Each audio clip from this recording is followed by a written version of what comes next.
Bonjour à tous, aujourd'hui nous plongeons au cœur d'une guerre économique mondiale qui s'intensifie, où les tables sont en train de tourner de manière spectaculaire. Les États-Unis, après avoir lancé une offensive commerciale, se retrouvent aujourd'hui pris au piège par leur propre politique et par les représailles ciblées de la Chine. L'étau énergétique. Commençons par le front de l'énergie. L'administration américaine est confrontée à un problème majeur. La Chine a totalement cessé d'importer de l'énergie américaine.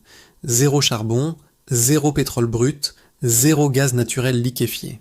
Cela crée une surproduction massive aux États-Unis et les producteurs américains ont désespérément besoin de nouveaux acheteurs.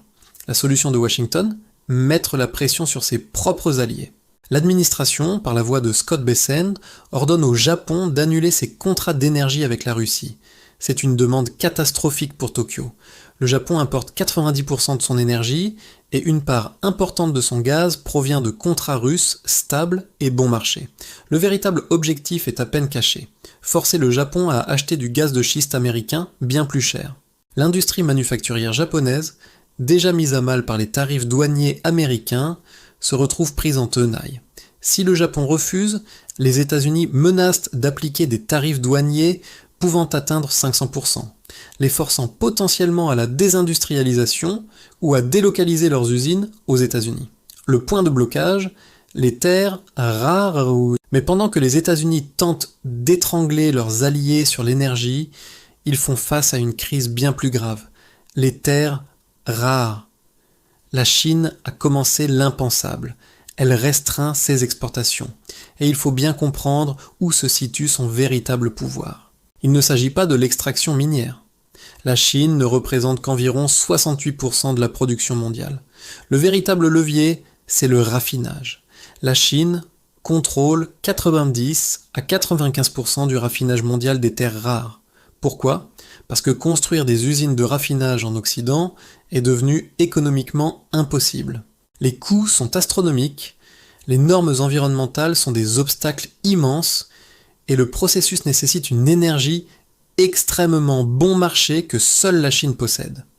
Face à cette réalité, l'administration américaine panique et se tourne vers l'Australie pour sécuriser son approvisionnement. Mais c'est une impasse. L'Australie peut fournir des minerais bruts, mais le point de blocage du raffinage reste entièrement entre les mains de Pékin.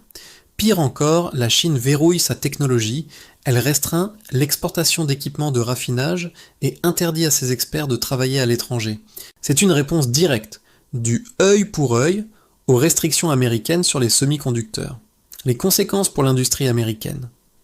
Cette stratégie de représailles est en train de dévaster les ambitions américaines. La transition vers l'énergie propre, les véhicules électriques, la production d'iPhone, tout est menacé, les géants américains de la technologie sont furieux. Jensen Huang, le PDG de Nvidia, accuse la politique de Washington d'avoir réduit leur part de marché en Chine à 0% en T1. Ce vide est immédiatement comblé par les champions nationaux chinois comme Huawei qui récupèrent l'intégralité du marché intérieur et les fonds de recherche et développement qui vont avec. La Chine pourrait même utiliser son levier sur les terres rares pour faire pression sur les fournisseurs de Nvidia comme TSMC. Mesures désespérées et fissures internes. Acculée, l'administration américaine envisage des politiques jusqu'ici impensables. On parle maintenant d'instaurer des prix planchers pour certaines industries et de créer des réserves stratégiques de minerais. C'est en substance un sauvetage industriel déguisé, une politique interventionniste qui va à l'encontre des principes de libre marché et qui sera payée par le contribuable. Pendant ce temps, les alliés montrent des signes de faiblesse. En Europe, la note de crédit de la France vient d'être dégradée par Standard & Poor's. Ces déficits sont hors de contrôle, faisant craindre une nouvelle crise de la dette souveraine dans l'UE. Cette situation est un avertissement pour la propre crise de la dette aux États-Unis, qui ne laissera bientôt plus que deux choix, une austérité massive ou une inflation galopante. En conclusion, les politiques de restriction et de tarifs douaniers se sont retournées contre leurs initiateurs.